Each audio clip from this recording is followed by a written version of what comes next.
Alright guys, I don't know about you, but for me at the moment, it feels like everywhere you look, it's just more doom and gloom.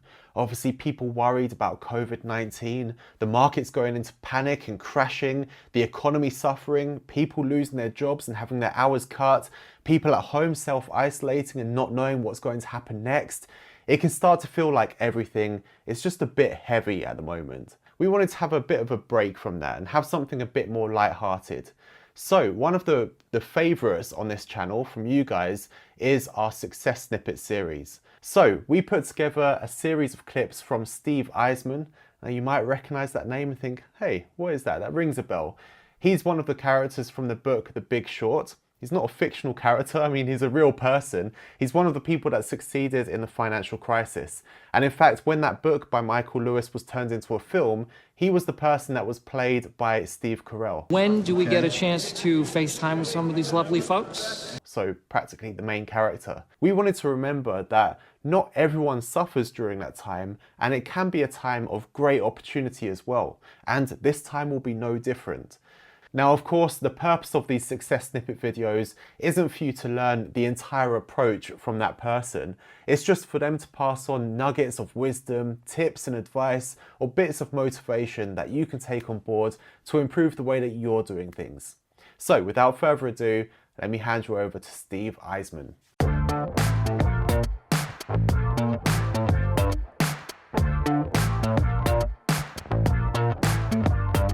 Putting all your eggs in one basket, to me, is not really investing, it's gambling. Because it could work for a while and you feel like a genius, but nothing lasts forever.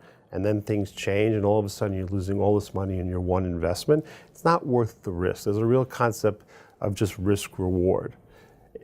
This is not a game. We're not playing Monopoly. This is your money. This is your retirement. So obviously, if you put all your chips in one basket and it does really, really well, you're going to make a lot of money. The odds of a bad thing happening in that case can be high, and the ramifications of it can be catastrophic. And so anyone who invests, the risk of putting all your eggs in one basket is just too enormous to do it.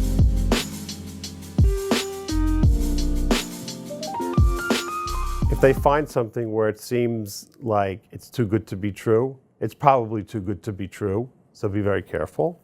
And the second thing is, if you're just starting out, start with an amount of money,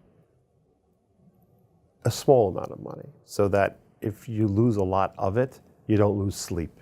And start that way and start to educate yourself.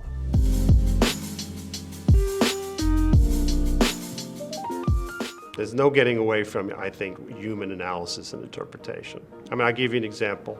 So when the securitization data started to deteriorate, my conclusion was it's over.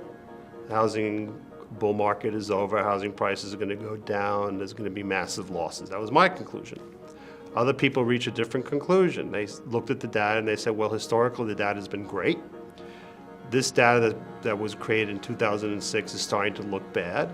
But it's probably just what they call the burnout problem. We'll burn out the few bad loans, and then we'll be back to where we were. And it wasn't until over a year later that they realized that they were wrong, but it was too late.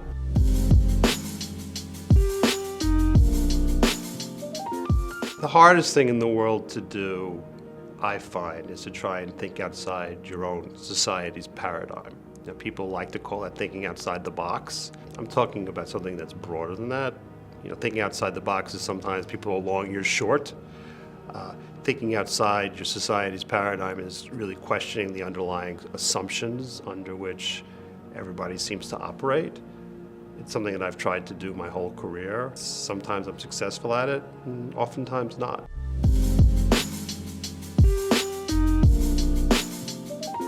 Let me just say first that there is a theory that the market is rational, and that all information is priced into stocks all the time. Someone from the University of Chicago actually won a Nobel Prize for that theory. A lot of them, haven't they? Yes, well, they won, the last time they won it, I can't remember who won it, but it was about 6 or 7 years ago. I think that theory is ridiculous. Come to my office, look at my screen, I see panic and euphoria like every week. People invest with their emotions. They just do. Do I think that's good or bad? I don't think it's good or bad. That's what happens. It creates opportunities if you can stay rational. It's hard to stay rational all the time. All right, guys, I hope you enjoyed that. As always, the links are down below in the description box if you want to watch the full interviews from the original sources.